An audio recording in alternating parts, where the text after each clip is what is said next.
Hello, all you freedom-loving people. President Trump attended the Energy and Innovation Summit in Pennsylvania, touting a $92 billion investment. And surprisingly, Musk's ex-AI company got the AI government contract, and Rand Paul is still going after Dr. Anthony Fauci. Okay, let's get into it. Today, President Trump attended the inaugural Pennsylvania Energy and Innovation Summit at Carnegie Mellon University in Pittsburgh. During the summit, President Trump announced about $92 billion in investment in the Pennsylvania region. This afternoon, 20 leading technology and energy companies are announcing more than $92 billion of investments in Pennsylvania. And if you want, we could probably get them up. Let's talk to them right now. But this is a really triumphant day for the people of the Commonwealth and for the United States of America. We're doing things that nobody ever thought possible. President Trump also detailed what the investment includes. The investments being announced this afternoon include more than $56 billion in new energy infrastructure and more than $36 billion in new data center projects. And a lot more than that are going to be announced in the coming weeks, not even months. I think we could say weeks, right, Howard? During the summit, Democratic Pennsylvania Governor Josh Shapiro agreed that working across the political aisle is a necessary component of a successful strategy. Shapiro said, "I think if you enter every discussion focused on your differences, you'll never get anything done. So when I sit down with my colleagues in the Democratic Party or the Republican Party, House or Senate, what I'm always trying to do is find the areas where we can actually agree and then build upon that." He also praised President Trump's leadership at the summit. What's happening here today is absolutely historic. Your visit and your leadership has catalyzed $90 billion of investment in energy and AI revolution in Pennsylvania. $90 billion.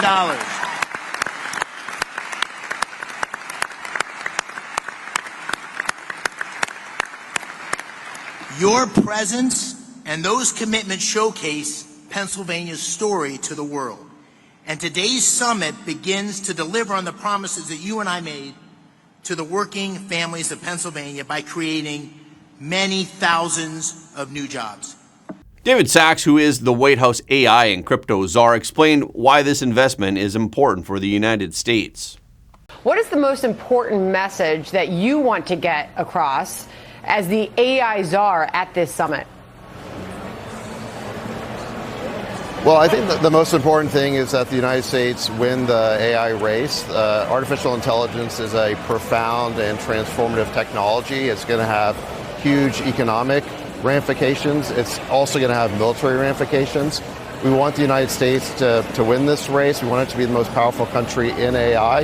And if we lose the AI race to, say, China, that it could shift the balance of power in the world in a very unfavorable way for our country. So we have to win the AI race. And President Trump is coming to Pennsylvania here, which is a huge energy-producing state, to announce $70 billion of new investments in AI infrastructure. These new AI data centers are very power-hungry. They need a lot of electricity. Natural gas is the best way of powering them. And so these investments are going to upgrade the grid. They're going to allow for more power generation, and they're going to help us win this AI race. Former New York Governor Andrew Cuomo announced on Monday that he is going to launch an independent bid for New York City Mayor. Cuomo said in a video to his supporters, "Unless you've been living under a rock, you probably know that the Democratic primary did not go the way I had hoped. I'm truly sorry that I let you down, but as my grandfather used to say, when you get knocked down, learn the lesson and pick yourself back up and get in the game, and that's what I'm going to do." So Cuomo is now targeting Zoran Mamdani, the Democratic nominee with communist principles. The general election is in November, and I am in it to win it. My opponent, Mr. Mamdani, offers slick slogans, but no real solutions. We need a city with lower rent, safer streets, where buying your first home is once again possible, where childcare won't bankrupt you. That's the New York City we know. That's the one that is still possible. You haven't given up on it, and you deserve a mayor with the experience and ideas to make it happen again, and the guts to take on anyone who stands in the way.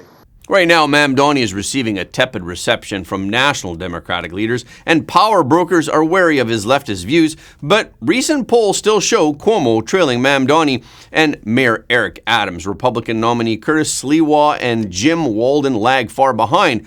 But Mamdani, who openly promotes the idea that we don't need billionaires, is now relying on political donations from billionaires to run for office in every corner of the city. Billionaire George Soros, through his Open Society foundations, has indirectly funneled as much as $37 million in political donations since 2016 to pro-Mamdani political groups and left-wing organizations. This is according to campaign finance records reviewed by the New York Post. The New York Post reported that the bulk of the money went to the Working Families Party, which is the hub of Mamdani's election campaign and whose funding arm has received about $23.7 million in grants since 2016. The Working Families Party coordinated progressive cross-party endorsements in the primaries, and they successfully squeezed out Cuomo and helped Mamdani secure the Democratic nomination. In addition, another $14 million went to 9 left-wing organizations that work closely with Mamdani, including Make the Road Action, Community Voices Heard, Move On, and the Anti-Israel Jewish Voice for Peace Action, all of which have publicly endorsed Mamdani for mayor. These groups' advocacy is in line with Mamdani's, which includes drastically raising property taxes on the rich and high-income neighborhoods, promoting municipal supermarkets, sheltering illegal immigrants, and condemning Israel. Mayor Eric Adams said, while Zoran Mamdani attacks job creators and rails against wealth, the truth is he's benefiting from millions in support from billionaires and the very non-profit network he pretends to stand apart from. You can't have it both ways. We need leadership that brings people together, not politicians who demonize success while quietly cashing in on it. Mayor Adams explained what America is from his own experience. He came from a poor family and he worked his way up to success. This is the American dream. He said, the idea that billionaires or successful people shouldn't exist isn't just extreme, it's un-American. Republican mayoral nominee Curtis Sliwa said that he believes Mamdani doesn't want to get rid of billionaires, he only wants to destroy the ones who don't bankroll his radical agenda. Billionaire John Catsimatidis said that Mamdani should be more transparent about his ties to Soros. He said, I think America is the land of the free, and if it's billionaires who are providing jobs, what is wrong with that? According to Just the News, many of New York City's financial elites this week are banding together to fund an opposition to Mamdani, even if they split on who the opposing candidate should be. Financier Bo Dietl is planning on raising about $10 million with former New York City Mayor Rudy Giuliani. He asked, how do we stop this guy? No one's dealing with him. In the polls, he's getting so much attention and none of these other candidates are stepping up. The newest independent expenditure group that is named New Yorkers for a Better Future Mayor 25 just filed its paperwork with the New York State Board of Elections on Tuesday, and it has approximately $20 million, but it has not endorsed a specific candidate yet. The real estate developer Gary Barnett, who said that he is supporting Adams, has pledged $250,000 to the group. Pershing Square CEO Bill Ackman is also considering donating to candidates opposing Mamdani, and he openly stated he supports Adams. The Pentagon announced on Monday that Elon Musk's AI company, xAI, has signed a contract worth $200 million with the Department of Defense, making it one of the 4 tech firms that is pushing the U.S. military to deploy advanced AI technology, along with the 3 other partners, Anthropic, Google, and OpenAI. This initiative comes at a time when the federal government is expanding its development of AI technology. Doug Maddy, the Defense Department's Chief Digital and Artificial Intelligence Officer, said that AI is redefining the way warfighting is supported and providing the U.S. military with key tools to maintain strategic advantage. The contract is being even more scrutinized because of the complicated relationship currently between Musk and President Trump. President Trump had threatened to eliminate government subsidies for companies under Musk's name. At that time, it was also predicted that Musk might have a hard time getting another government contract. But despite political ups and downs, xAI is aggressively expanding its government business. On Monday, xAI launched its Grok for Government product suite that is designed for federal customers and to be sold to the government through the General Services Administration. However, Musk's attempts at politics haven't paid off as well as his efforts in the tech world. Axios reports that a YouGov poll shows that Musk has lost favor with a portion of the public in the past month since he parted ways with Doge and with the Trump administration. About 45% of respondents believe that the U.S. needs a third party, but overall only 11% said that they would consider supporting Musk's proposed third party. Still, his staunchest supporters remain Republicans, including Republican supporters of the MAGA movement. While Republicans see less need for a third party, they and independent voters are more than twice as likely as Democrats to support Musk's proposed America's Party. Comparatively, Democrats have generally had a poor view of Musk since the beginning of the year, with the percentage of those who view him favorably now down to less than 10%.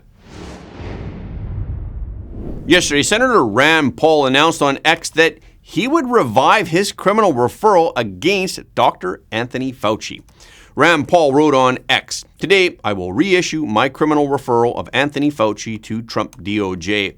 In the same post, Paul also shared the New York Times interview with President Joe Biden that we reported on yesterday. The New York Times report said that emails show the Biden administration's chief of staff, Jeff Zients, approving using the auto pen to preemptively pardon Fauci and General Mark Milley on January 19th. In 2021, Paul accused Fauci of lying to Congress about gain-of-function research funding for the COVID-19 virus. In 2023, Paul issued another referral as part of an investigation into the origins of the virus. President Biden, for his part, told the New York Times that he orally granted all the pardons and commutations. So President Trump has asked Attorney General Mamdani to investigate the use of the auto pen in the Biden administration, while Republicans in both the Senate and House have held committee hearings on it.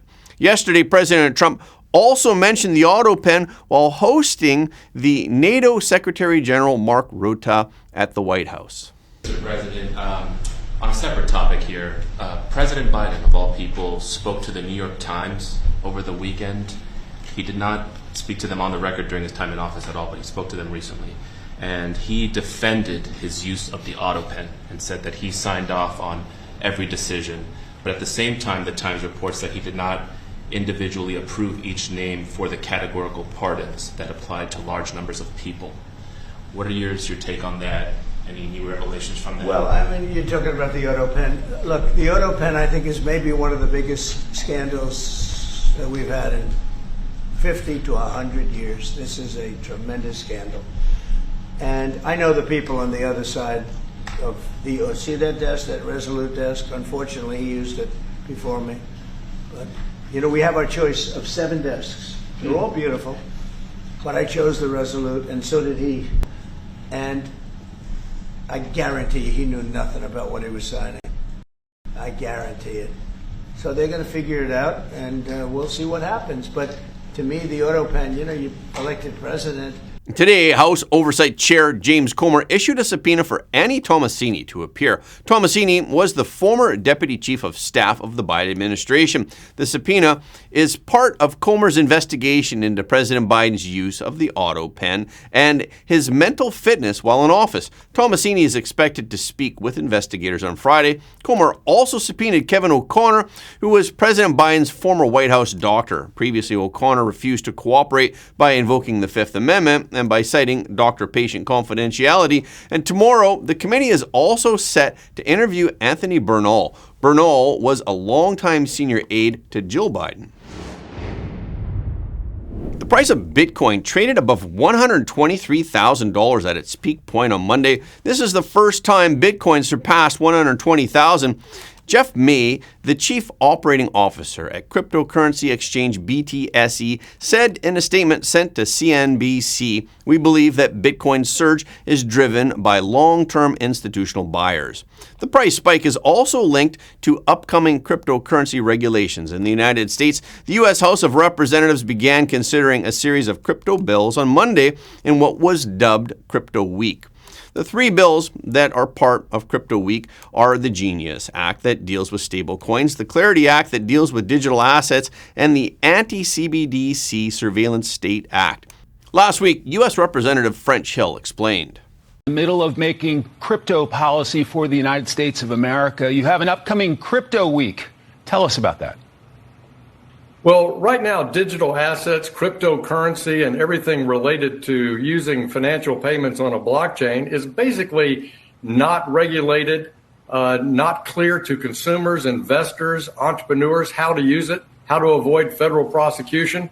So in 2 weeks, we'll bring to the House floor the Clarity Act, which gives the rules of the road of how to invest in digital assets, how to trade them, how you can be a broker, and the market framework for digital assets. And we'll also bring to the House floor dollar-backed payment stablecoins, which we believe those two things will advance America's power around the world in financial services by extending the authority of the U.S. dollar as we move from finance in a traditional format to finance being carried out on a blockchain. Crypto Week also coincided with the July 14th adoption of ISO 20022. All banks, governments, and institutions now have until November to comply with the new protocols to upgrade payment systems.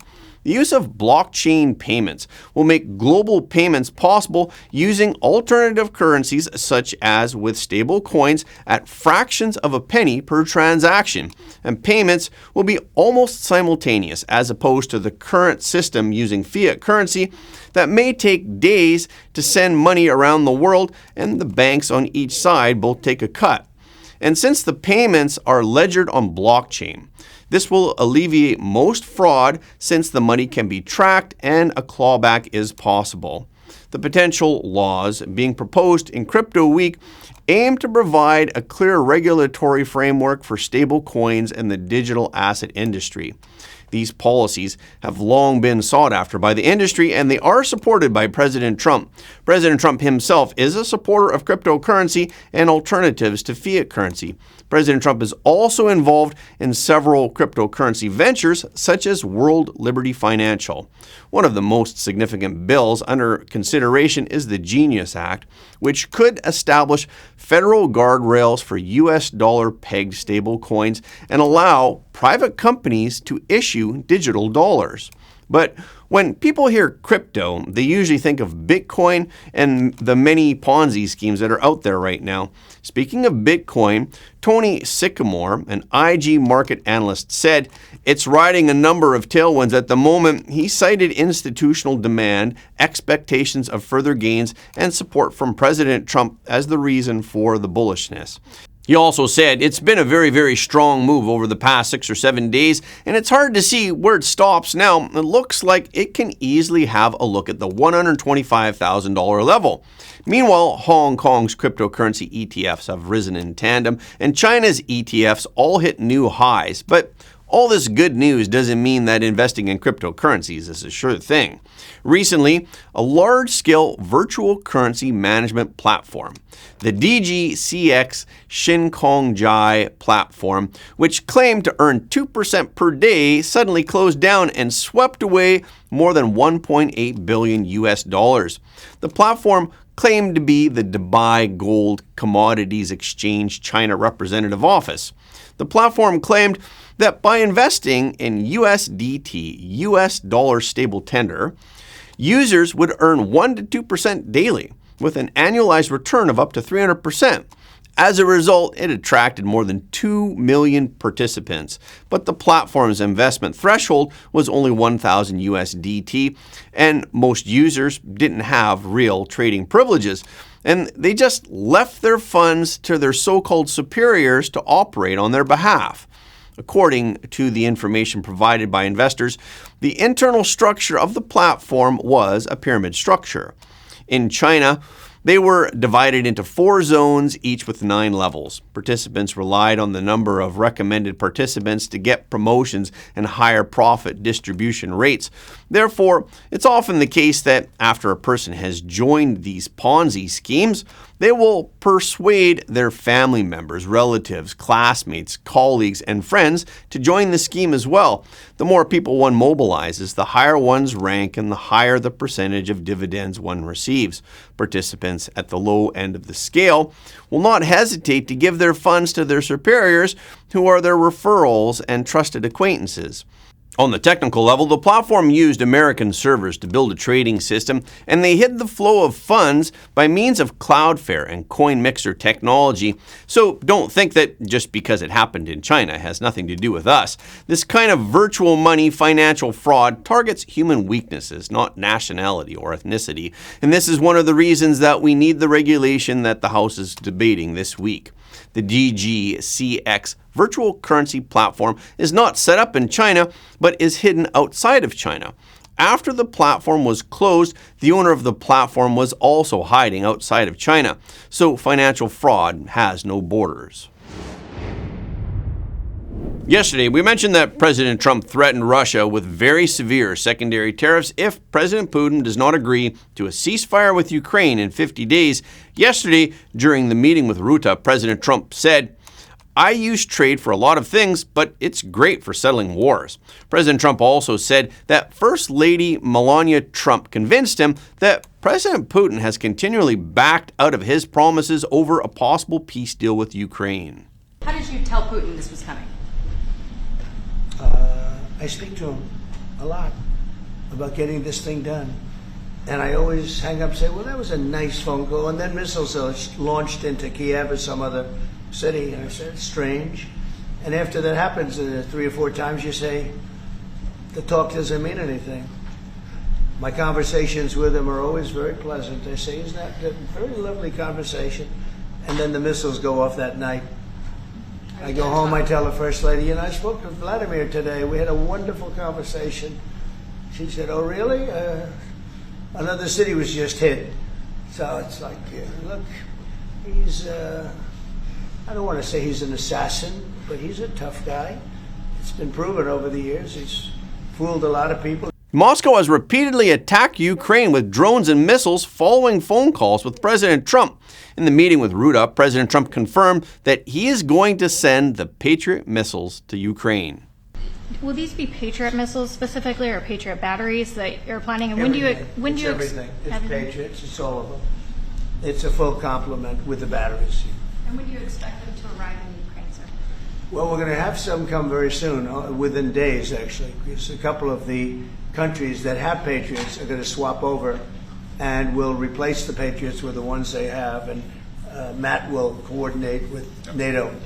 But so it's going to be, they're going to start arriving very soon. And this afternoon, Boris Pistorius, the German defense minister, is visiting Pete Hegseth, the Secretary of Defense, and we'll discuss also, I think, on this whole Patriot thing. Norway is involved, so that's on the Patriots, but this whole deal is also about missiles or ammunition, so it's broader than Patriots. We have one country that has 17 Patriots getting ready to be shipped. They're not going to need them for them. So we're going to work a deal where the 17 will go, or a big portion of the 17 will go to the war side. Mr. President. That can be done very quickly. Mr. President. Mr. President, Yeah, please. could this transaction with NATO be viewed as a step towards achieving peace, letting Putin know that now Zelensky has a little bit more powerful tools in his tool chest, and maybe that brings him to the table to achieve peace? I know that you wanted to do that. Brian, that's what we've been saying. I think you might have expressed it better if you wanted to. I'm just trying to exactly what that's a summary. That was a nice summary. I think he's done better than us. He's a very good guy, I can tell you that. But no, it's well said. Yeah, I think this is a chance at getting peace. And today, Kremlin spokesperson Dmitry Peskov said that President Trump's recent comments, including about secondary tariffs on countries that trade with Russia, were very serious. Peskov said, "We certainly need time to analyze what was said in Washington, and if and when President Putin deems it necessary, he will definitely comment." Actually, President Trump's warning about secondary tariffs is not new. He warned earlier this year that if his administration could not strike a deal with Putin to end the war in Ukraine, then he's going to put secondary tariffs on all oil coming out of Russia. Secondary tariffs would be applied to nations that trade with Russia. So which countries would most likely be affected by secondary tariffs? Since the EU's embargo on Russian oil began in February of 2023, China, India, and Turkey have become major buyers of discounted Russian energy. Russia now supplies about 22% of China's crude, with China buying 47% of Russian oil exports from December 2022 to June of 2025. Crude oil makes up 64% of China's imports from Russia. However, the overall trade between the two countries dropped 9% in the first half of 2025, and India is Russia's second biggest crude customer. India bought over 2 million barrels of Russian crude per day last month. This was reportedly the highest in nearly a year. Despite a 6% drop in India's overall oil imports in June, Russian oil rose 8%.